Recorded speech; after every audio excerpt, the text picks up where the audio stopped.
네, 여의도 인사이트로 이어가 보도록 하겠습니다. 바로 모셔볼게요. 메리츠증권 강남 프리미어 센터 지점장이신 이다솔 지점장 함께하겠습니다. 지점장님, 안녕하세요. 반갑습니다. 어서 이다솔입니다. 오세요. 네, 네, 반갑습니다. 나와주셔서 감사합니다. 아닙니다. 불러주셔서 영광입니다. 네. 연휴 바로 직전인데 그러니까요. 어떻게 네, 네. 이렇게 또 고향을 못 가고 지금 고향이 서울입니다. 이미 네, 유머로 또 시작을 이렇게 해주시는데, 자, 코스피가요, 오늘 조금 후반 들어서 이제 약해지고 했지만, 오늘도 장중 최고 기록을 썼습니다. 5583, 5583. 연일 기록을 세우고 있고요. 지금 보면, 종가 기준으로 5천 이제 넘어서 마감한 게 1월 말이거든요. 맞습니다. 네. 근데 지금이 이제 2월 중순이니까 5,500? 와, 정말 좀 속도도 빠르다라는 생각이 맞습니다. 예. 들고 우리 시장 정말 달라졌다 이런 생각은 뭐 다들 좀 하실 겁니다. 최근 시장 어떻게 보고 계세요? 일단은 뭐 현업에 종사하는 사람들도 네. 사실 좀 좋은 건 알겠지만 이 정도 속도인가에 대해서 좀 놀라면서 지켜보고 있기는 한데, 어, 근데 뭐 역으로 생각하면은 워낙 또 그 장기간 동안 코스피가 글로벌 증시에서 좀 소외돼 있었던 것들이 있기 때문에 뭐 그런 것들을 좀 한꺼번에 좀 뭐 몰려드는 구간이라고들 이해를 하고 있는데, 일단은 가장 좀 그 특징적인 부분들은 이게 과연 이제 이 자금의 상승 올라오는 원인이 이제 어디에 있는가에 대한 분석들이 좀 각자가 다른 것 같고, 또 어, 현상적으로는 이게 뭔가 우리만의 어떤 동력으로 인한 상승인지, 혹은 아니면 글로벌 자금 시장에 좀 큰 변화들이 일어나는 와중에 우리가 어떤 수혜를 보는 위치인지에 따라서 향후 전망들이 좀 갈릴 것 같은데, 그래도 좀 긍정적인 부분들은 전체 글로벌 자금 시장에 좀 그 변화들이 조금 있는 거 아닌가라는 좀 힌트들이 좀 보이고 있어서, 그런 측면에서는 그래도 여전히 이 시장을 받칠 수 있는 어떤 수급들의 대기 여력은 그래도 아직까지는 좀 남아있는 편이라고 판단을 하고 있습니다. 이제 차분하게 말씀을 해주시겠지만 이제 글로벌 자금 시장의 변화라고 말씀해 네. 주셨거든요. 이제 포착되는 부분이 지금 있으신 거예요? 그러니까 사실 네. 그 가장 큰 방향성은 결국 달러의 방향성인 것 같은데요. 사실 어, 요거는 뭐 저보다는 더 훌륭한 이코노미스트 분들이 많이 뭐 언급들 하고 계시는 거를 저는 뭐 보면서 같이 요약을 하는 거지만, 지금 한 3년에서 4년 정도, 그러니까 코로나 유동성 장세 이후에 전체 글로벌 시장의 한 3년 정도를 요약하자고 하면 결국 달러가 강세로 가면서 모든 자금이 미국으로 향했던 게 가장 큰 특징이라고 볼 수 있거든요. 근데 그럴 수밖에 없었던 것이 인플레이션이 진행되면서 경기가 좋은 미국이 가장 적극적으로 금리를 인상을 했었고, 돈이라는 거는 결국 기본적으로는 이자 많이 주는 곳을 찾아갈 수밖에 없기 때문에, 그런 측면에서 주식도 미국으로, 채권도 미국으로, 뭐 원자재도 모든 것들이 이제 미국으로 쏠렸던 것들이 어떻게 보면 2022년 이후에 한 3년 정도 벌어졌던 현상들이었던 것 같고, 사실 그 와중에서 이제 한국의 자금 시장이 외국인 자금도 이탈을 했었고, 국내 시장에 머물던 또 개인 자금들도 해외로 빠져나가면서 수급적으로 굉장히 어려운 시기들을 보냈었죠. 근데 이제 그런 것들이 작년부터 좀 살펴보시면, 그 일단 달러 인덱스 자체가 이제 작년에 고점을 찍고 좀 내려오고 있고, 그 와중에 이제 유럽 같은 통화들은 이미 달러 대비 강세로 진행된 지가 한 1년여가 되고, 뭐 우리는 아직까지 여러 가지 대외적인 이슈로 뭐 약세를 보이고 있긴 하지만, 전체적으로는 아시아권의 통화들도 올해 연간으로는 이제 고점을 좀 지나서 좀 이제 달러 대비 좀 강세 구간으로 갈 수도 있다라는 언급들이 나오고 있거든요. 뭐 이런 전망들은 비단 뭐 저나 뭐 국내 기관뿐만 아니라 아마 올해 전망하는 대부분 해외 IB들이 올해는 달러가 전체적으로 연초보다는 연말로 갈수록 좀 약세가 될 것이라고 전망들을 하고 있는 것 같고, 그런 측면에서 이제 보시면 그 미국의 빅테크들 같은 경우가 업황이나 뭐 주가가 나쁜 수준은 아니지만 과거에 비해서 좀 상승 탄력들이 조금 줄어들고 있는 것들이, 그렇죠. 사실 업체들이 뭔가 업을 잘못했다거나 혹은 이 기업들의 펀더멘탈이 변했다기보다는 약간 좀 시장에서 좀 충분히 수익이 많이 났던 시장에서 좀 차익 실현에 대한 욕구가 좀 일어나고 있는 게 아닌가라고 좀 개인적으로 해석을 하고 있고요. 또 한 측면에서는 저희가 이제 달러 과거 그러니까 사실 달러 약세 구간이 지난 한 10여 년 동안 별로 없었던 현상들이라서, 사실 최근에 시장에 입문하신 분들은 이 현상을 좀 볼 기회들이 좀 없었을 것 같고, 저도 사실은 요 몇 년 동안은 본 적이 없었던 패턴이지만, 뭐 킹달러, 갓달러까지 갔었으니까. 그렇죠, 맞습니다. 네. 네. 그래서 일단 내 과거 사례들을 조금 네. 살펴보면 달러가 약세로 전환될 때 항상 가장 주목받는 이제 포지션은 자산 시장에서는 비철 금속들입니다. 아. 그러니까 우리가 커머디티라고 불리는데 네. 비철 금속, 그다음에 뭐 곡물 이런 것들이 이제 그 달러가 약세로 갈 때 이제 실물에 대한 어떤 수요들이 이제 생기면서 비철 금속 가격이나 혹은 곡물 가격이나 이런 것들이 좀 강세를 보이게 되는데 최근에 그 비철 쪽의 흐름들을 보시면 뭐 아연을 포함해서 뭐 구리, 그다음에 뭐 이런 대부분의 비철 금속들이 이제 신고가 영역들을 네. 쓰고 있고 또 이런 현상들이 이제 금과 은은 약간 좀 투기적인 수요까지 네네. 붙으면서 좀 과하게 상승했다가 최근에 좀 과하게 조정받는 흐름들을 보이고 있지만 전체적인 자금의 흐름으로 봤을 때는 어쨌든 글로벌 자금 시장에 큰 자금을 집행하는 기관들 같은 경우에는 이 비철 금속 쪽으로 이미 포지션을 좀 이동하고 있는 게 좀 관찰이 된다. 그러면 과연 이러한 그 자금 집행 기관들이 비철 금속 쪽의 포지션을 늘리는 이유가 정말 그냥 순수하게 이 비철 금속의 수요가 늘 것으로 보기 때문에 가냐고 질문을 해보면 네네네. 그렇지는 않아 보이는 거죠. 물론 이제 뭐 구리라든가 혹은 몇몇 원자재들은 이 AI 투자 사이클에서 분명히 수요와 공급이 이제 밸런스가 무너지는 구간이 오고 있지만 조금 더 큰 그림에서는 이제 자금 이동이 좀 움직이고 있다라고 좀 해석을 할 수 있을 것 같습니다. 그러니까 글로벌 자금의 이동 이런 큰 네. 그림을 짚어주셨는데 사실 이런 글로벌 시장의 영향, 자금의 이동 이런 뭐 국면이 이번에만 있는 일은 아, 아닌데, 그렇죠. 네, 네. 그렇죠. 그거에 따라서 우리 시장이 이렇게 강세를 보이고 있다. 최근에 이거는 과거에 우리 시장이 이제 고점을 돌파하던 그 시기와 좀 다른 점이 있는 건지, 그러니까 글로벌 유동성과 자금 흐름과 좀 다른 어떤 또 특징적인 부분들이 최근에 포착되는 게 있는 건지도 궁금하거든요. 그러니까 사실 코스피 한국 주식 시장은 네. 보통 그냥 일반적인 상식으로는 네. 한 1년 반 정도의 상승기를 거치고 또 1년 반 정도 하락을 하고 또 그 다음에 1년 반 정도 거치고 보통 3년 사이클로 업다운이 반복된다라고들 많이들 이해하고 계시는데 이게 이제 결과적으로는 그 글로벌 그 경기 선행의 사이클이랑 거의 유사하거든요. 우리는 수출. 맞습니다. 네. 그러니까 국가니까. 한국이란 나라가 전 네. 세계에서 차지하는 포지션은 네. 소비 국가도 아니고 네. 원자재 생산 국가도 아니고 중간재라고 불리우는 네. 이제 그 포지션을 담당하고 있기 때문에 아.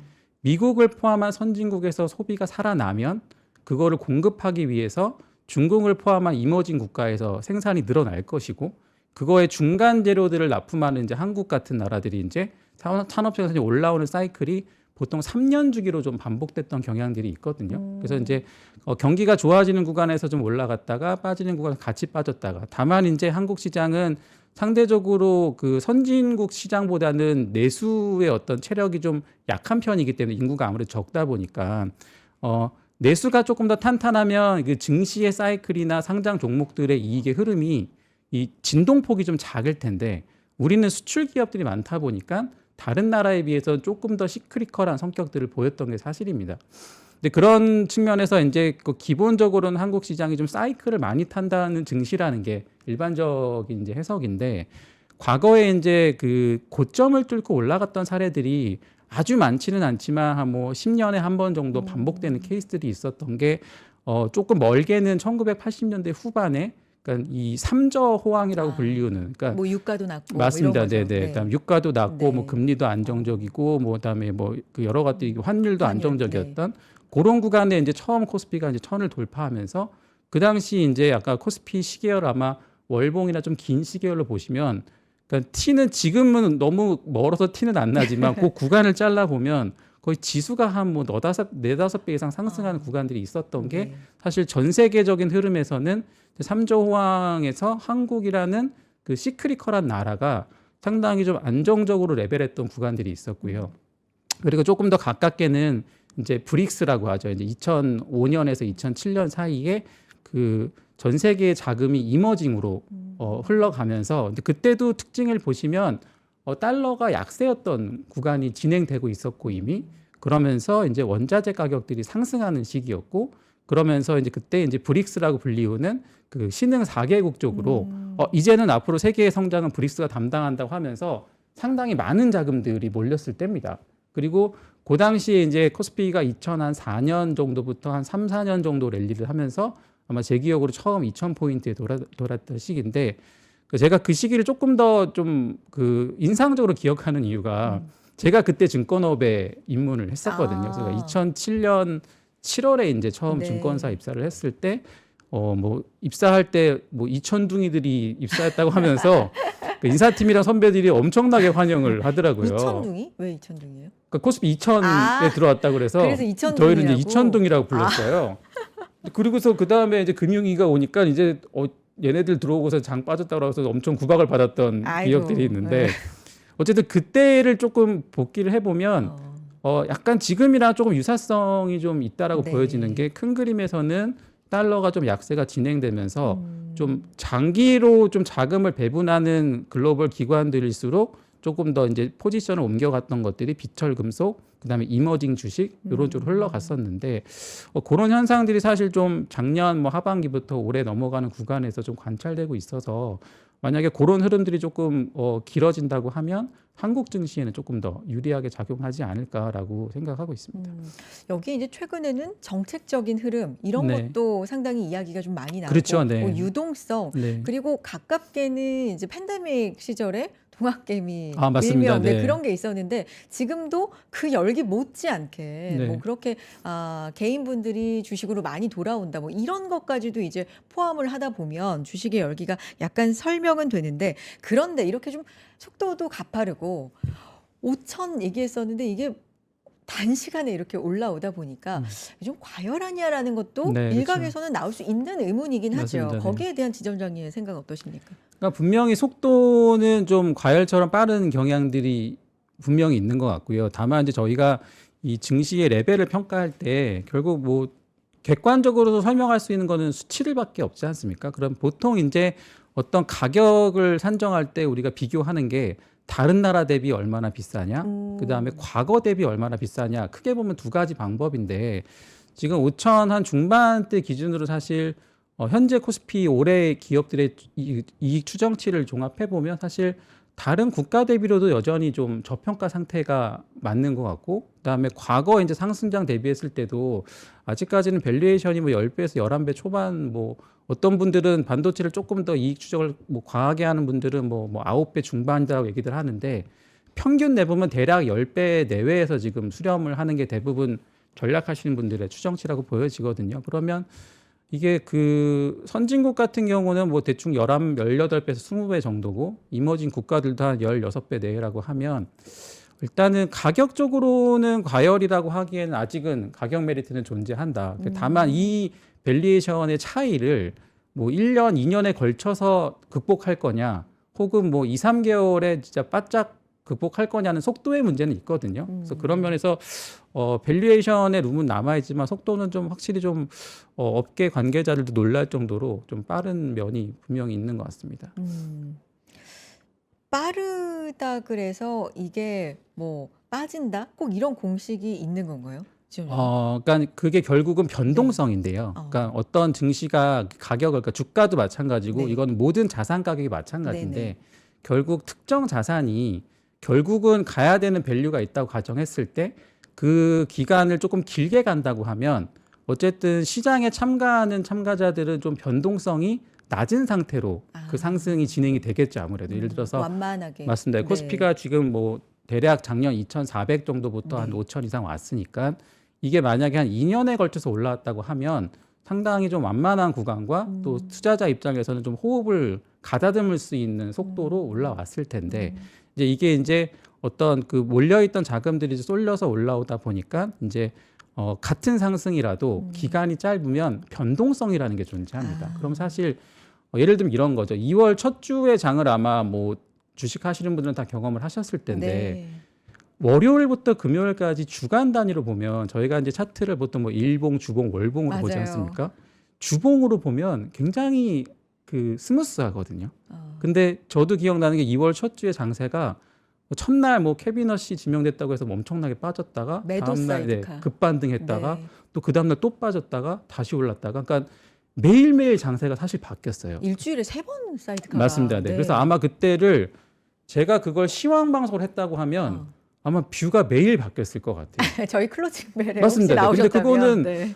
어쩔 수가 없는 게 워낙 그 정도로 겁에 질릴 정도의 아. 어떤 시세 변동이었는데 근데 예를 들어서 이제 이런 가정인 거죠. 어떤 투자자분이 마침 이제 장기 휴가를 가신 거죠. 네. 그래서 인터넷이 안 돼서 한 일주일 접속을 못 하셨어요. 그럼 그분이 주말에 여행 갔다가 그 다음 주에 돌아오시면 아마 주식창을 여시면 뭐 그냥 나쁘지 않았네 아마 뭐 이러셨을 큰 변화 거예요. 없네. 네, 아. 그러니까 뭐 조금 뭐 왔다 갔다 뭐 나쁘지 않네 네. 이러셨을 텐데 이거를 매일 바라보는 사람은 하락장인가 버블인가 맞아요. 다시 상승인가 이 판단을 매일 하는데 그러니까 변동성이 발생하면 투자자 입장에서 어떤 리스크가 생기냐면 내가 이제 그 매매에서 실수가 많아집니다. 그러니까 안 사야 될 주식을 사게 되고 팔지 말아야 될 주식을 팔게 되는데 가장 이제 엇박자 트레이딩이라 하죠. 그러니까 잘 들고 있던 거 가만히 쥐고 있었으면 금요일 종가 때 그냥 전주 대비 보합이었을 텐데 이거를 월요일 날 빠지니까 밀어 팔았다가 화요일 날 다시 쫓아 샀다가 수요일 날 또 팔았다가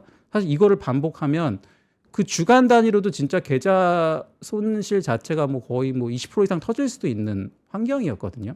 그래서 이제 앵커님이 질문하신 걸 좀 다시 요약해 보면 그 지금 우리가 갖고 있는 코스피 어떤 지수 레벨이 상대적으로나 절대적으로 봤을 때 가격이 비싸냐고 질문하시면 제 답변은 가격은 비싸지 않습니다. 그리고 어떤 그 기업들의 이익 체력과 업황의 흐름에 따라서 분명히 더 올라갈 수 있는 여지들도 있다라고 보여지는데 그렇다고 하면 속도가 적정합니까라고 물어보시면 속도는 빠릅니다. 근데 빠르다는 얘기는 변동성이 많이 생길 수 있다는 얘기죠. 그러니까 속도가 빠르다 그래서 곧 그게 이퀄 뭐 시장이 하락한다가 전혀 아니라 네. 변동성이 위아래로 굉장히 맞습니다. 네. 커진다. 근데 그 변동성이라는 건 결국 위든 아래든 어느 순간에 네. 에너지를 응축했다가 네. 한쪽 방향을 잡고서 뭐 여기서 빠질 수 있는 거고 아니면 여기서 변동을 보이다가 다시 이제 위로 슈팅할 수도 있는데 지금 같은 변동성 장세가 아마 제 기억으로는 가을에 그러니까 네. 추석 전후로 해서 2025년 이제 10월경에 한번 있었죠. 그때가 이제 대략 그때는 4,000선에서 공방이 벌어질 때인데 그때도 기억해 보시면 시장에 굉장히 많은 우려들이 있었습니다. 그때 뭐 그때도 이제 버블 얘기도 있었고 과열 얘기도 있었고 뭐 여기서 좀 줄여야 되나 늘려야 되냐 명절 전이니까 팔고 가야 된다 다양한 해석들이 있었지만 왜냐면 그때도 2,000대에서 4,000 간 맞습니다. 거니까. 네. 그러니까 네. 지금이랑 어떻게 보면은 뭐 같은 질문을 저도 계속 네. 받았던 것 같아요. 근데 이제 그때랑 지금을 비교해 보면 현상은 동일한 것 같고요. 그다음에 이제 그때도 결과적으로 지나고 보니까 변동성이 있었던 거고 이 변동을 안 보고 지나가신 분들은 그냥 이후의 상승을 보셨을 텐데 이 변동에 좀 휘둘린 분들은 어떻게 보면 이 변동에 좀 쓸려 나갈 수도 있는 좀 어지러운 장세였었죠. 그런 측면에서는 지금은 사실 지수 레벨에 대한 고민보다는 이 변동성에서 내가 이 변동성 구간을 어떻게 넘어갈 것인가에 대해서 각자의 좀 뭐 전략이 좀 필요한 구간이지 않을까. 근데 그리고 또 그 거기서 가장 핵심은 그러니까 사실 변동성이 클 때 가장 큰 실수는 너무 잦은 매매를 하게 되면 매매 한 번당 조금씩 잠펀치가 쌓이면서 이게 누적되면 생각보다 되게 큰 타격이. 손실로 네. 이제 이어지게 되고 또 그런 손실들이 누적되다 보면 약간 심리적으로 어떤 게 제일 무섭냐면 보기가 싫어집니다. 이제. 그러니까 내가 지켜보고 있어야 시장의 에너지를 느끼고 거기서 회복할 기회들을 갖는데 자꾸 이게 좀 잦은 패배가 쌓이면 그러니까 저희끼리 표현드릴 때 꼴도 보기 싫은 단계로 갔을 때 내가 아예 안 해 하고 놔버렸을 때 시장이 내 생각과 다른 방향으로 네. 갔을 때 그러니까 이제 투자자가 좀 멘붕에 빠지게 되거든요. 그래서 지금은 이 변동성 관리에 대한 좀 각자의 좀 전략들이 필요한 시기다라고 생각됩니다. 속도가 빠르냐고 물어보면 완전 맞다. 속도는 빠릅니다. 정말 빠르다. 네, 네. 그런데 그게 곧 하락은 아니고 네. 변동성이 커지는 거고 뭐 가격은 비싸지 않다. 왜냐하면 이익도 계속해서 전환이 맞습니다. 올라가기 때문에 뭐 이렇게 지금 말씀을 해주셨습니다. 아까 지점장님께서 이제 내려가는 날 공포에 변동성이 크게 나오는 날 이제 팔고 뭐 올라가는 날 따라 사고 이러면 좀 안 될 수 있다 하셨는데 지점장님 요즘 개인분들 그렇게 안 하시는 것 같아요. 진짜 네네. 너무나 잘 하시는 것 같거든요. 네. 정말 따박따박 규칙처럼 올라가면 파시고 네. 내려가면 매수 이렇게 대응을 하는 개인들의 움직임이 좀 있는데 네. 이것도 어떻게 평가하시는지 그리고 과거와는 좀 다른 점이 있는 건지도 궁금하고요. 외국인하고의 공방이라고 우리가 좀 표현을 그렇죠. 하고 있는데 네네. 이런 부분도 좀 평가해 네. 주세요. 그러니까 수급 주체들을 저희가 보통 이제 개인, 외국인, 맞아요. 기관으로 나눠 보면 그러니까 개인이라고 하는 어떤 뭐 한 명의 개인은 아니겠지만 이 집단의 어떤 수급을 대표하는 보면 제가 보면서도 상당히 과거보다 금융시장에 대한 이해도가 많이 높아졌다라는 거를 저도 체감을 하고요. 특히 이제 2월 초반에 장이 빠질 때 개인들이 거의 뭐 3일 동안 10조 가까이 매수했다가 또 단기 반등할 때 또 차익 실현하고 이런 것들이 좀 반복되는 현상들을 보였었는데, 그래서 전체적으로는 지금 시장에 참여하고 있는 개인들이 이제 전체적으로 이 금융시장에 대한 이해도는 분명히 좀 개선된 거는 저도 현장에서 좀 느낌을 받고 있고요.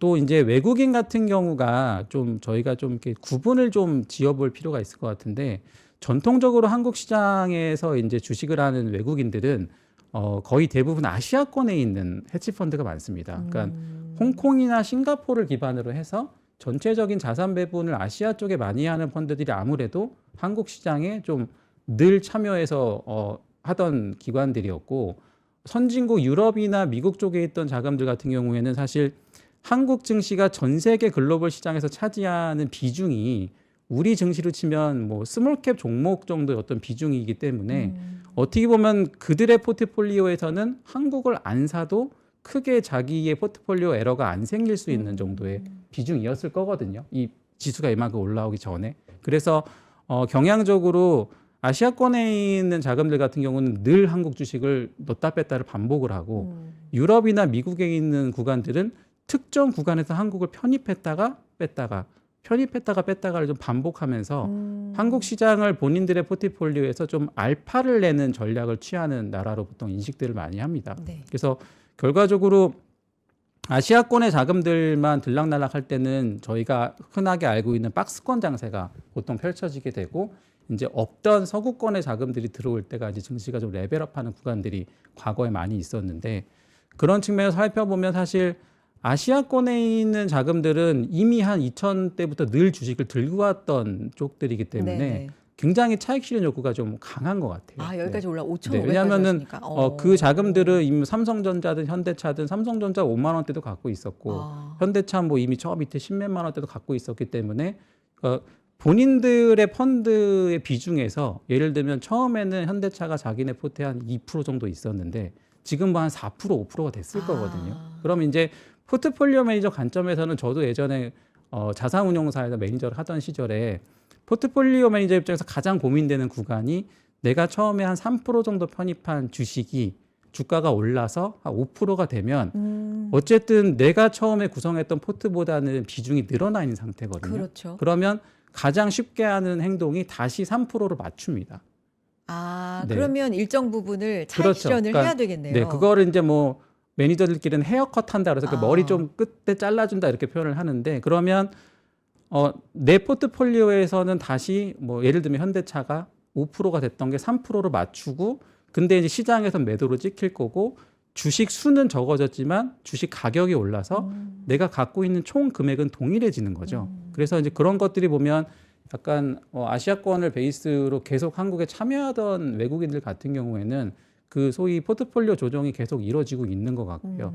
근데 이제 그 한국에 그동안 좀 참여하지 않았던, 특히 이제 유럽 쪽이나 미국 쪽에 있는 롱머니들 같은 경우가 이제 한국 시장에 대해서 작년부터 좀 문의가 많다라는 게 그 자산운용 업계에 있는 제 지인들의 공통적인 그 전언인데, 그래요. 근데 그때 이제 작년에도 제가 이제 그 뭐 운용업계에 있는 그 펀드 매니저 분들이나 애널리스트들이랑 네. 같이 얘기 나누면서 가장 많이 했던 얘기들이 그 한국 시장은 늘 저평가를 받던 시장인데 그렇죠. 거기서 가장 큰 이유를 이제 주주 환원에 대한 의지가 없다라는 부분을 늘 꼽았었거든요. 그리고 이제 주주한테 뭔가 배당이나 혹은 이 환원하는 것보다는 약간 어떤 대주주나 좀 오너의 의지에 따라서 주가가 움직일 수 있는, 또 한국에 오래 있었던 외국인들일수록 다 한두 번씩은 그런 경험들이 있더라고요. 어떤 그러니까 그 펀더멘탈을 보고 들어갔다가 어떤 그 주주 환원 정책에 역행하는 것들을 보면서 그러니까 분명히 증자 안 해도 될 것 같은 타이밍에 증자가 들어온다거나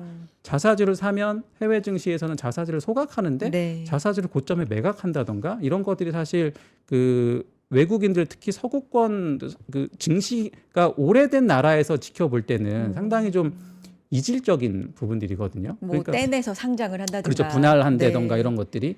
그러다 보니까 이제 한국을 오래 봤던 기관들일수록 한국은 너무 어렵다 시장이. 그리고 이런 것 때문에 그 저평가가 해소되기가 어렵다라고 생각했던 부분들이 분명히 존재하는데 그런 것들이 이제 작년에 이제 그 정부 차원에서 이제 어떤 그 법안들이 이제 움직이다 네네. 보니까 약간 좀 놀라는 측면들도 분명히 있는 것 같은 게 이거를 그냥 구두상으로 하겠다가 아니라 법제화를 시킨다는 부분에 대해서 과거 이제 일본 증시에서 벌어졌던 밸류업 프로그램을 한 번씩들 외국인들이 경험들을 했었는데 그렇죠. 이게 일본에서 벌어졌던 밸류업을 통해서 일본 증시도 저평가에서 레벨업했던 그 사례가 될 수도 있나?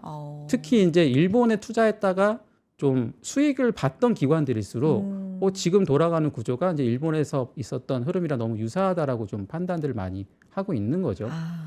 그런 면에서 이런 자금들이 이제 좀 뭐 일부 좀 유입되는 좀 흐름들도 있는 것 같고, 근데 특히 이런 자금들이 최근에 보시면 그 인덱스 쪽으로 좀 많이 들어오는 것 같아요. 지수 쪽으로. 네, 그래서 지수라고 네. 해서 뭐 대표적인 게 이제 뭐 iShares, MSCI 코리아 ETF 이런 것들이 이제 한국을 가장 대표하는 이제 ETF 중에 하나인데, 요게 수요일 날 아마 보시면은 제 기억으로 뭐 2억 7천만 불인가 한국 돈으로 대략 한 4천억에서 5천억 정도 되는 자금이 하루에 그 ETF로 유입이 됐다라고 언급들을 하고 있는데, 그러니까 이런 사실 수급들은 사실 기존 한 최근 한국 시장이 한 4, 5년 동안은 좀 보이지 않았던 자금들이거든요. 그래서 약간 외국인들은 전체 누계로 봤을 때는 아직까지는 좀 매도세가 있어 보이지만 약간 자금을 조금 좁게 보면 기존에 있던 기관들과 신규 유입되는 기관들 간에 조금 입장 차이가 좀 존재한다라고 보여지고, 그러니까 결과적으로 향후에 이제 이 지수 레벨이 됐을 때 어느 쪽 수급이 더 커질 건지가 아마 뭐 빠르면은 봄 아니면 하반기에 좀 어떤 장의 방향을 결정할 흐름들이라서 뭐 이런 ETF의 플로우도 좀 잘 지켜보면 좀 증시에 참고가 될 것 같습니다. 그러니까 외국인 매도 같은 경우는 매도로 분명히 숫자가 맞습니다. 예, 찍히기는 네, 네. 하는데 이게 이제 오랫동안 갖고 있던 들어와 있던 자금의 경우에는 네. 차익 실현 욕구가 네, 그리고 있던 조정하는 네. 그런 흐름들. 네. 음, 있던 말씀- 기관들은 네. 확실히 좀 많이 줄이기 싶어하는 것 같고. 네. 그 새로 관심을 갖는 부분은 밸류업 쪽으로는 확실히 좀 관심도가 늘어난 것 같다라는 말씀이신데, 개인들은 이제 지점장으로 맞습니다. 지점에 네. 있으시니까 네. 개인분들이 하시는 질문에도 과거와는 좀 달라진 점이 있나요? 그러니까 질문 자체는 네. 사실 뭐 크게 달라졌다는 부분들은 못 느끼지만, 뭐 기본적으로는 뭐 사요, 뭐 팔아요, 언제 맞습니다. 팔아요, 뭐 그러니까 이런 사실 거겠죠. 앵커님이 주시는 질문들이 네. 거의 대부분 개인 오. 투자가들도 궁금해하신 질문이에요. 네. 근데 약간 좀 최근에 제가 좀 특이하다라고 생각되는 사례들이 좀 몇 개 있는데, 그러니까 과거에 제가 이제 한 이쪽 업에서 지켜봤을 때 이 투자자의 성향에 따라서 본인이 좋아하는 자산이 다르거든요. 그래서 보면 부동산을 좋아하시는 분은 부동산만 하시고, 주식을 좋아하시는 분들은 주식만 하시고, 또 변동성이 좋아하시는 분들은 가상화폐를 하시지 또 안정성 있는 자산들은 잘 투자를 안 하세요. 성향이 다 있죠. 네, 그게 이제 맞아요. 사실 뭐 교과서적으로는 뭐 자산 배분 네네. 어떻게 하세요 이렇게 하지만 사실 나의 성향에 맞는 투자가 분명히 존재하거든요. 있죠. 선호하는 투자가. 네, 그래서 증시에서도 재미있는 게 제가 그 현장에서 지켜보면 네. 바이오 섹터를 좋아하시는 분들은 바이오를 파시면 다른 바이오를 사세요. 네, 그리고 반도체를 좋아하시는 분들은 반도체를 팔면 뭐 다른 반도체나 다른 제조업들을 사시거든요. 그래서 약간 보면 좀 패턴적으로 본인들이 선호하는 어떤 자산의 동향들이 있는데, 최근 요 한 두세 달, 특히 연초 뭐 작년 말 연초부터 약간 이제 좀 뭐 부동산만 투자하던 그 투자자 중에서 이제 본인이 좀 여윳돈이 생겼는데 좀 주식을 좀 하고 싶다라는 문의들이 뭐 엄청 많이까지는 아닌데, 그러니까 좀 간간히 이제 그런 그 상담들이 있거든요. 근데 제가 사실 PB 쪽에 있으면서도 사실 부동산을 하시던 분들이 뭐 어느 정도 주식을 하는 분들은 있었지만, 그러니까 좀 뭔가 이 의미 있는 자산 축의 변화를 줬던 경우는 이렇게 많지는 않았어서 뭐 그런 것들이 좀 최근에 현장에서 느끼고 있는 좀 특이한 케이스 중에 하나인 것 같고, 근데 어찌됐건 그런 걸 포함해서 이 대기 자금이 확실히 늘고 있다라는 거는 뭐 부동산을 포함해서 예금이 될 수도 있고, 혹은 뭐 해외 주식이 돌아오는 게 될 수도 있고, 아니면 근로소득의 증가가 될 수도 있는데, 결국 우리가 이 예탁금 증가라고 하는 거에서 단편적으로 볼 수 있는 게 뭐 코로나 때만 해도 뭐 50조에서 뭐 70조 정도면 거의 예탁금 맥주라고 했었는데, 지금 이제 100조를 왔다 갔다 하는 예탁금들이 생기지 않았습니까? 그러니까 그렇다는 얘기는 어찌됐건 간에 어딘가에서 한 50조에서 30조, 30조에서 50조 정도 되는 돈들이 지금 이동들을 증시로 하고 들어왔다. 있는 거기 때문에 그러니까 이 돈들이 어디서 오는지를 하나하나 다 추적할 능력은 네. 저한테는 없지만 어쨌든 돈들이 좀 이동하고 있는 흐름은 분명히 보인다. 예. 그러면 이제 구체적으로 돈이 그 증시로 왔어요. 그럼 네. 증시 내에서도 업종 뭐 이런 얘기를 좀 해봐야 되는데 반도체가 네. 그렇죠? 그쵸. 뭐 삼성전자, 하이닉스가 사실은 이 상승을 거의 이끌었다라고 해도 과언이 아닙니다. 과언은 네, 아니죠. 네. 물론 뭐 그걸 빼면 지금 어느 정도냐 지수가 만약에 그게 아니었다면 네. 그러면 뭐 3천 중반이다, 4천이다 그런 얘기들은 많은데 어쨌든 40% 비중을 차지하고 있고 정말 뭐 이끌다시피 하고 이익 추정은 계속 늘어나고 네. 증가하고 뭐 이러기 때문에 반도체 좋다라는 이게 지금 맞는 건지 그러니까 지점장님도 동의를 하시는 건지 그리고 좀 못 갔던 것 중에서도 튀는 업종들이 좀 있잖아요. 뭐 이런 부분들에서 업종 전반을 좀 훑어주시면 네네. 어떤 특징적인 것들이 있을까요?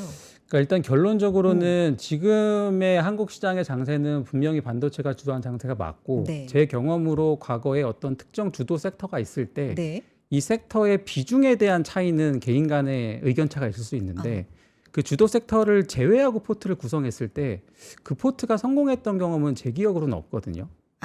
그러니까 지금 사실 약간 저는 개인적으로 어떤 생각 갖고 있냐면 반도체가 이익도 제일 잘 벌고 있고 가장 지금 대표하는 섹터인데 보통 이 주도 섹터가 꺾이면 그 장이 꺾입니다. 그러니까 이제 약간 이 주도 섹터가 꺾일 때 아니면 혹은 쉬어갈 때 반대에 있던 것들을 샀다가 이게 올라가면 좋겠다라는 게 어떻게 보면 가장 좀 이상적인 그렇죠. 패턴들이긴 한데 근데 현상적으로 과거에 좀 뭐 대세 상승했던 구간들을 보면 언제나 주도주는 있었거든요. 그때도 뭐 앵커님 기억하시겠지만 2000 코로나가 아니라 금융위기 이후죠. 2009년, 11년에 소위 차화정 장세라고 하는 그렇죠. 자동차, 화학, 정유라는 것들이 이제 올라갔을 때 네.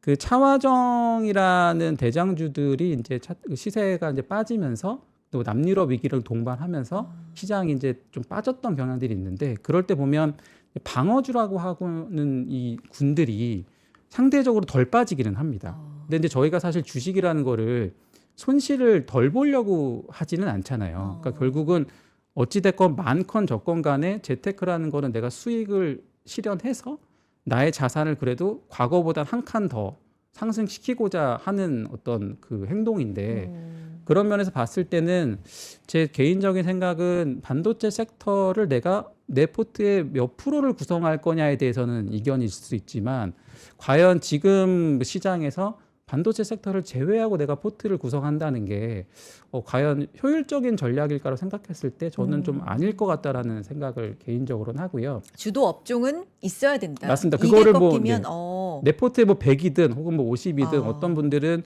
지수가 뭐 40% 차지하고 있으니까 40%를 하겠다라고 하든 뭐 이런 비중의 결정은 있을 수 있을 것 같지만 과연 이 그 주도 섹터를 아예 배제하고 포트를 짰을 때 그 포트는 제 경험상으로 효율적이지 않았다는 생각이고 그리고 이제 또 한 가지는 지금 저희가 지금같이 지수가 랠리했던 거를 가깝게 봤던 게 코로나 때로 기억이 드는데 맞아요.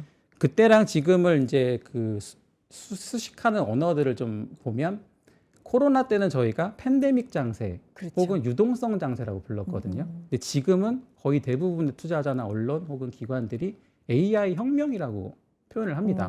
그러면 이제 이 키워드에서 과연 팬데믹 장세 혹은 유동성 장세와 AI 혁명의 가장 큰 차이는 뭐냐를 좀 짚어보는 게 이후 장을 우리가 좀 판단하는 핵심이 될 거라고 저는 보거든요. 그러니까 이 팬데믹 장세랑 유동성 장세는 저희가 복기를 해보면 모든 자산이 다 올랐습니다.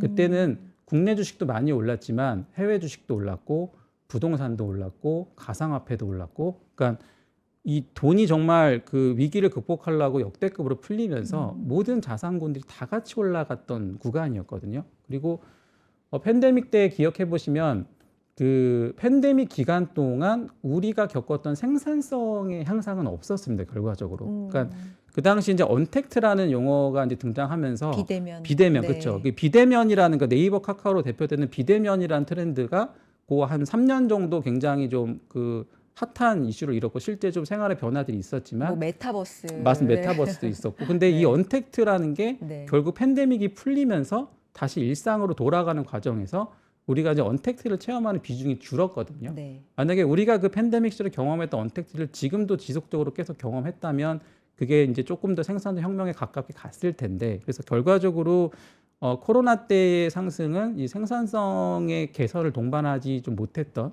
정말 유동성에 의해서 갔다가 미국의 금리 인상과 함께 좀 빠졌던 경험을 우리가 가지고 있고 근데 지금 이제 뭐 AI 혁명이라고 하는 모든 용어들은 결국은 어떤 생산성을 좀 한계를 넘어서기 위한 작업들이 좀 벌어지고 있는데 그럼 저희가 이제 과거의 어떤 큰 경제사의 흐름들을 놓고 보면 사실 혁명이라고 표현하는 구간이 생각보다 그렇게 많지는 않거든요. 뭐 산업혁명, 그죠, 뭐 이렇게. 산업혁명, 그쵸. 뭐 정보통신혁명, 네. 그다음 뭐 모터라이제이션 시대, 뭐 자동차 혁명 어. 이런 정도가 기억하는 또 모바일 혁명 정도가 이제 큰 축들일 텐데 그러면 그 당시에 보면 이 혁명이라고 불렸던 시기를 살펴보면 그때도 늘 뭔가 뭐 과열에 대한 혹은 뭐 밸류에이션에 대한 여러 가지 이슈들이 있었지만 결국은 혁명이 끝날 때까지 그 혁명의 흐름들은 이어졌던 경험들이 많습니다. 그러니까 어떤 말씀을 드리고 싶냐면 그러니까 우리가 이제 가격과 가치를 좀 구분해야 되는 시기인데 분명히 지금 모든 여러 가지 특정 자산들이 많이 올라가서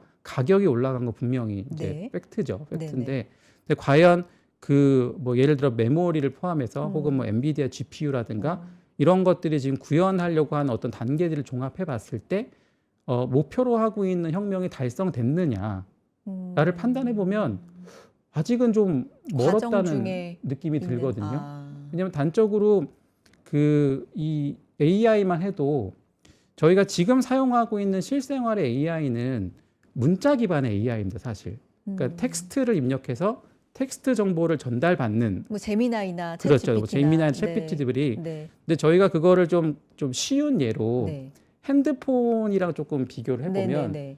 저희가 처음에 이동통신을 접했을 때 그때는 핸드폰으로 할 수 있는 게 문자랑 전화였거든요. 모바일 혁명 맞습니다. 그 네, 당시에. 그래서 네. 아마 핸드폰을 조금 오래 쓰신 분들은 그 당시에 이모티콘이라는 거를 이제 뭐 눈웃음표 2개 하면 웃는 거라든가 그때는 또 대학생들이 그런 거 만들어서 공유하는 게 굉장히 지금의 MZ스러운 트렌드였었는데 아 뭔가 마치 그림처럼. 맞습니다. 네, 네네네네네. 그렇죠. 네, 네. 그걸 기억하시는 거 아유 보니까 저도 뭐 네네 그럼요. 들으신 거죠, 그렇죠?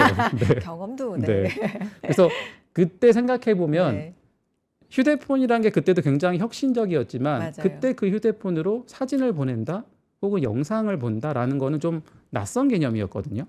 상상을 못했던 것 못했죠, 같은데요. 그렇죠. 근데 그때 생각해 보면 그 이후에 이동통신의 흐름은 정확하게 텍스트를 주고받다가 그 다음에 사진이라는 2D 데이터를 주고받다가 네. 음원을 주고받기 시작했고 그 다음에 동영상을 주고받는 3D 데이터를 주고받았고 그 현재는 거의 대부분의 유저 소비자들이 영상이라는 그 큰 데이터를 실시간으로 주고받는 시대로 왔죠 이제. 근데 그런 뭐 비교해서 생각해봤을 때 우리가 지금 쓰고 있는 AI라는 건 아직까지는 제 경험으로는 문자를 주고받던 정도의 휴대폰 단계라고 저는 생각을 하고 있거든요. 그럼 과연 우리가 뭐 엔비디아를 포함해서 뭐 아마존이든 뭐 MS 마이크로소프트든 혹은 뭐 구글이든 간에 과연 핸드폰으로 문자 주고받다고 이 돈을 투자를 한다고? 라고 생각해 보면 사실 말도 안 되는 행동인 거죠. 그러니까 지금의 단계가 그들의 목표치에 어느 정도 가까워졌는가를 생각하면 그렇죠. 네. 그래서 적어도 아마 문자 주고받는 게 익숙해지면 그 다음에는 뭐 나노 바나나를 포함한 영상 이미지가 좀 네. 먼저 나올 것이고 그 다음에 뭔가 영상을 구현하는 네. 것들이 나올 것이고 그게 궁극적으로는 마지막에 지금 대부분의 빅테크들이 언급하고 있는 피지컬 AI 단계로 네. 가서 로봇이 사람의 일을 일정 부분 대체할 수 있는 그 단계로 가기 위해서 이 투자들을 하고 있다라고 보여지는데 그렇다고 하면 그 어떤 목표를 달성하기 위해서 지금 가장 문제가 되고 있는 건 결국은 컴퓨팅 파워입니다.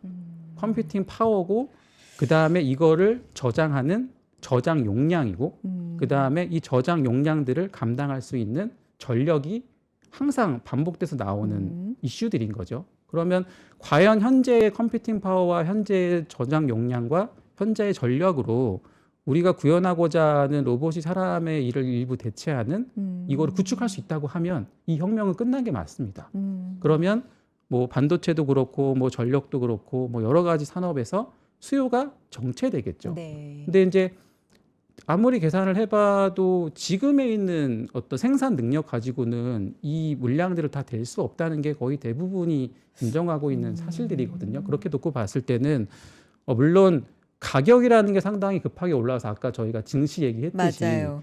변동성이라는 게 커질 수 있는 구간은 분명히 맞지만 과연 이 우리가 지금 하고자 하는 어떤 그 AI 혁명이란 단계에서 최종적인 가치가 이미 도달했냐를 좀 생각을 해보면 우리가 생각하는 것보다 조금 더 호흡이 길 수도 있지 않을까라는 생각을 좀 가지고 있고 또 그런 측면에서 좀 시장을 바라봐야 올해 연간으로 봤을 때 좀 더 투자의 기회가 많지 않을까 생각합니다.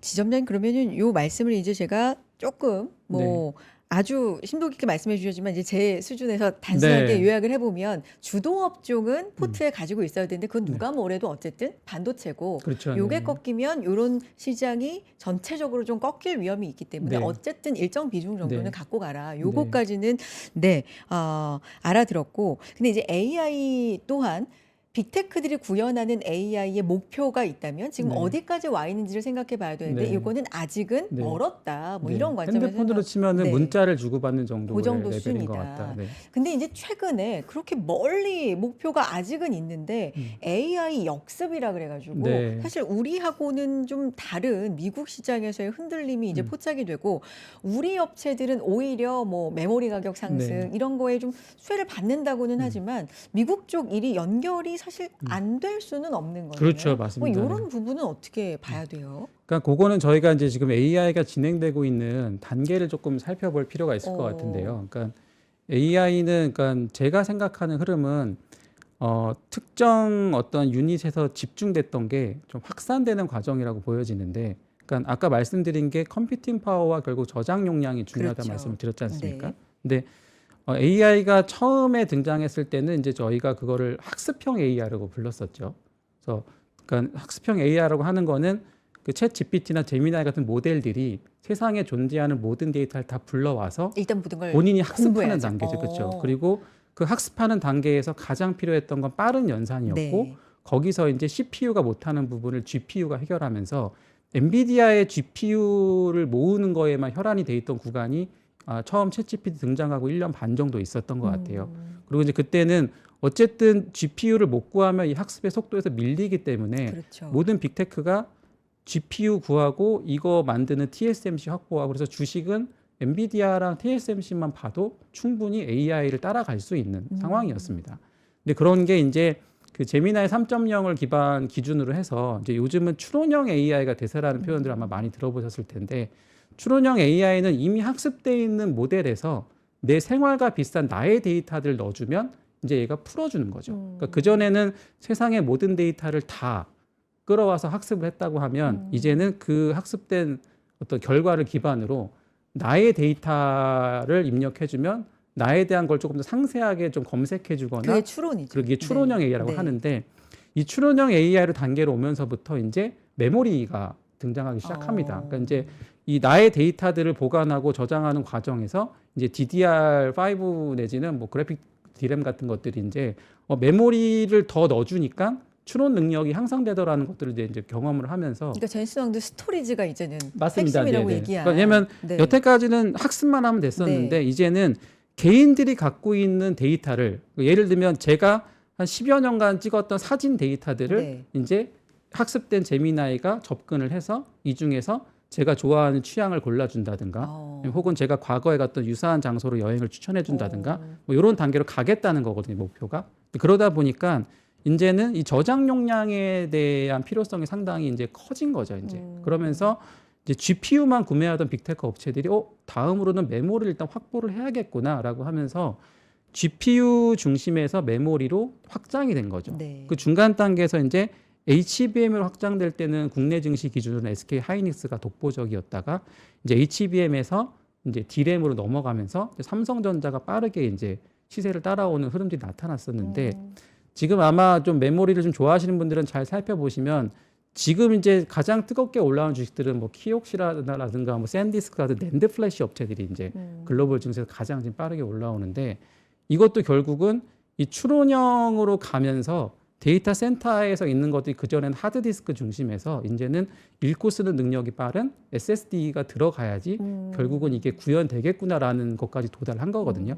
그런 측면에서 보면 그러니까 AI는 지금 계속 진행 중인데 학습에서 추론으로 넘어가면서 이제 AI의 단계가 좀 확산되는 영역에 있다라고 좀 보여지고, 근데 이제 이게 이 글로벌 어떤 그 밸류 체인들을 살펴보시면 학습형 AI에서 필요한 것들은 사실 한국 증시에는 별로 없었어요. 그러니까 한국 기업들이 학습형 AI 시대에는 HBM을 제외하면 담당할 수 있는 역할이 안타깝지만 별로 없었죠. 그렇기 때문에 이 학습형 AI에 필요한 어떤 아이템들이 집중돼 있는 증시가 아무래도 실적도 좋고 수급도 몰릴 것이고 이슈를 받을 수밖에 없었고, 그게 대표적인 게 이제 미국 증시였었죠. 이제 그런 것들이 이제 약간 소프트웨어 중심에서 하드웨어 중심으로 좀 넘어가면서 이제 한국 시장이 어떻게 보면 기회가 오고 있다, 이렇게 해석을 할 수 있을 것 같고. 지금 단계에서는 맞습니다. 우리가 수혜를 그리고 받을 수 있는. 실제 미국 증시도 뭐 그 미국 증시를 좀 하시는 분들은 요새 그걸 느끼실 것 같은데, 그러니까 빅테크라고 불리우는 업체들이 사실 뭐 지금 뭐 실적이 나쁘되거나 혹은 뭐 업황의 변화라든가 AI에 대한 의지가 꺾여 있는 건 아니거든요. 근데 가만히 보시면 그냥 전체적인 자금의 흐름이 미국 증시도 소프트웨어 중심에서 하드웨어 중심으로 좀 넘어가는 국면으로 보여지거든요. 소프트웨어 업체들이 특히나 정말 맞습니다. 많이 예, 주식이 그쵸. 빠졌고. 네. 근데 아무래도 미국이란 나라는 하드웨어보다는 소프트웨어를 좀 더 강한 나라고, 그동안 글로벌 밸류체인에서 하드웨어는 한국을 포함한 제조업을 담당하는 국가들이 담당했었기 때문에, 근데 그런 흐름들이 같은 AI를 보더라도 소프트웨어 중심으로 자금이 몰렸던 것들이 하드웨어 중심으로 좀 분산되고 있는 단계지 않을까라고 생각을 하고, 아마 그 반도체 중에서도 미국도 마이크론이라는 맞아요. 주식이 사실 초반에는 엔비디아랑 뭐 비교할 수 없을 정도로 낮은 퍼포먼스를 보이다가 최근에는 역전됐던 것들이 이미 미국에서도 소프트웨어 중심에서 하드웨어 중심으로의 포트폴리오 이동이 좀 벌어지고 있는 것 같다라고 저는 생각합니다.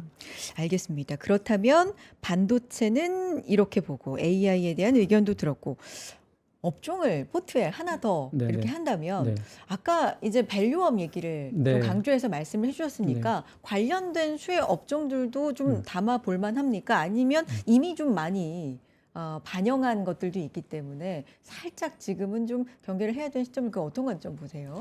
일단 밸류업 관련해서는 그러니까 결국 밸류업은 제가 볼 때는 이제 외국인들, 아까 저희가 앞에서 나눴던 관심 갖는다. 네, 아시아계 자금들이 차익 실현을 하고 있고, 그다음에 미국에 있는 자금들은 들어오고 있는데 아직까지는 기존에 있던 자금들의 차익 실현이 조금 힘이 센 느낌이거든요. 근데 이제 만약에 우리가 앞서 얘기했던 그 외국인들의 관심이 이제 하반기 이후에 지속된다고 했을 때, 그러니까 사실 이 자금들이 가장 지금 한국을 선호하는 이유가 과거에 저평가됐던 것들이 좀 정책적으로 변화하는 부분들에 대한 기대감을 가지고 있고, 또 이제 하드웨어로 포트가 넘어갈 때 한국이란 나라가 분명히 그 핵심 역할을 담당할 수 있는 나라이기 때문에 결국은 정책과 하드웨어 두 가지 측면에서 접근을 한다고 저는 생각을 하거든요.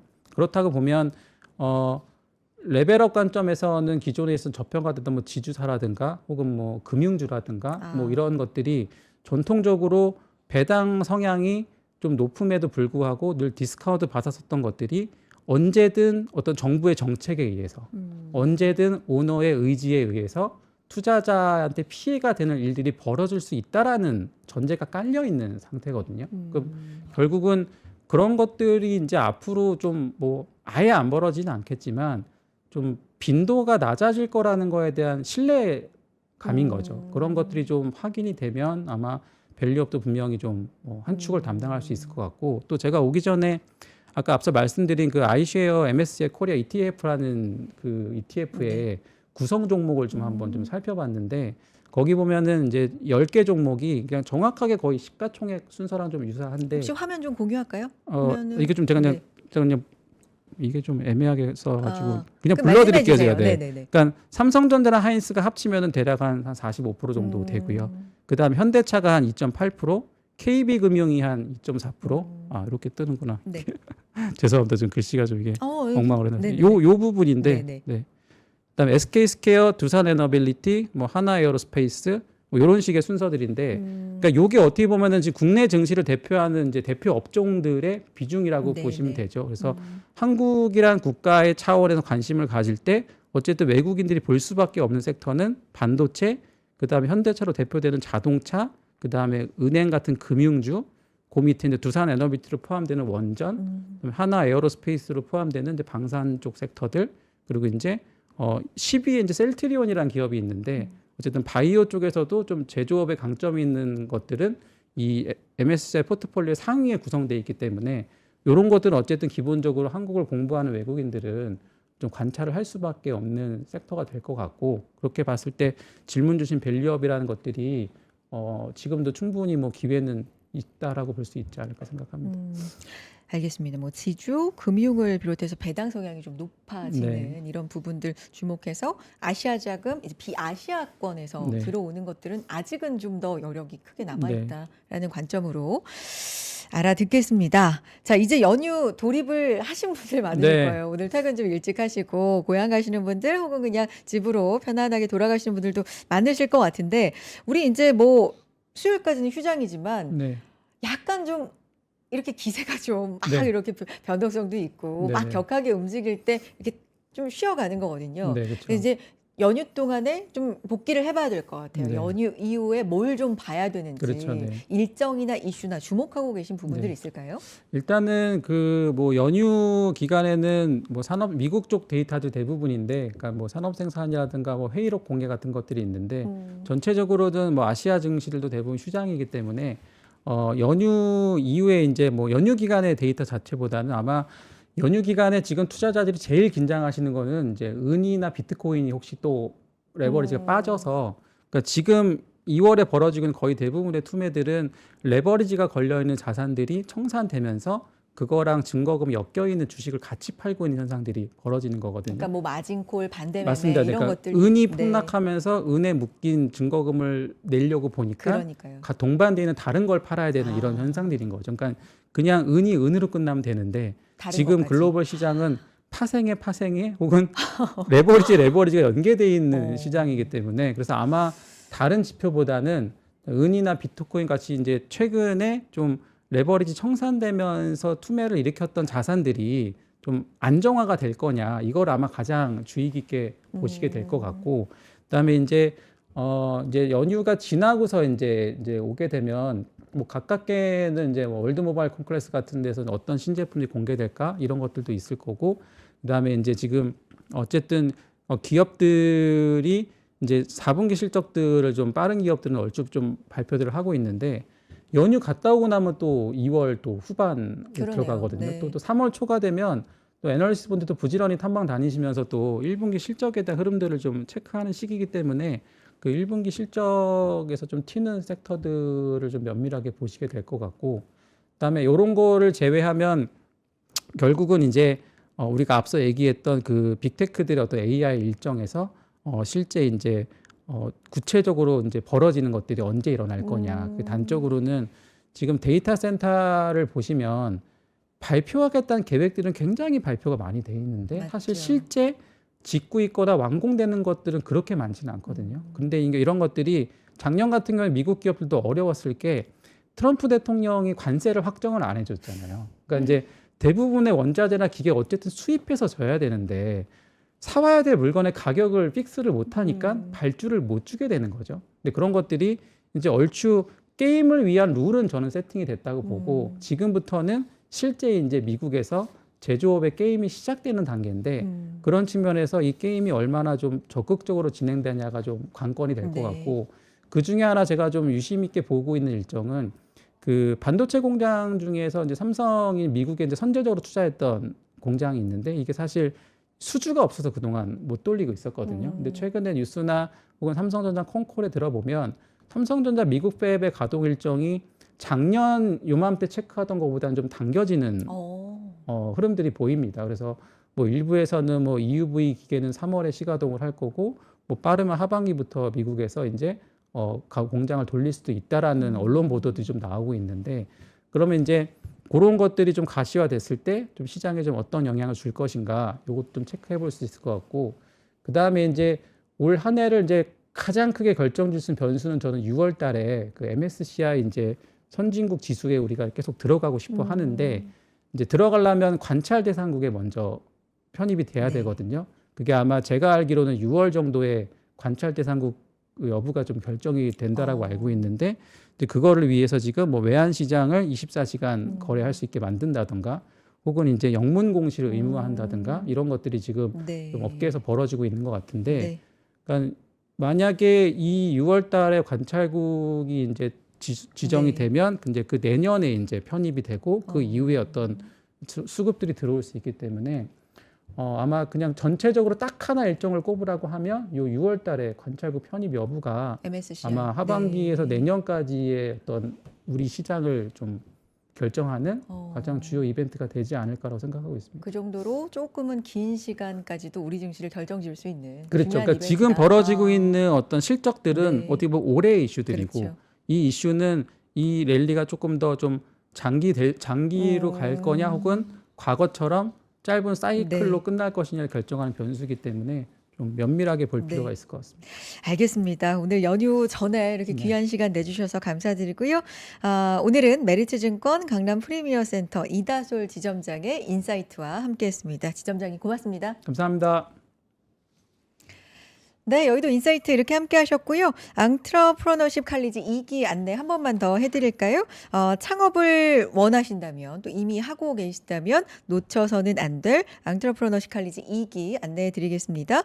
라인업이 두나무, 리디 에이블리, 패스트트랙 아시아, 아크앤 파트너스 좀 어마어마한 라인업으로 지금 구성이 되어 있고 작년에 1기에서 이미 만족도 굉장히 높았다 확인이 됐습니다. 함께 수강하시는 분들이 뭐 이미 대표님이고 뭐 사업 운영하시는 분들이고 해서 요 네트워크가 정말 값지다라는 의견들도 좀 많았었는데 예비 창업가 또 초보 창업가 또 이미 스케일업을 앞두고 있는 대표님들까지 하나의 강의 혹시 들어야 된다면 요 앙트러프러너십 칼리지 2기 얼리버드 지금 최저가로 합류해 보시면 좋을 것 같다 안내해 드리면서 여러분 연휴에 정말 푹 쉬시고 행복하게 가족분들과 보내셨으면 좋겠고요.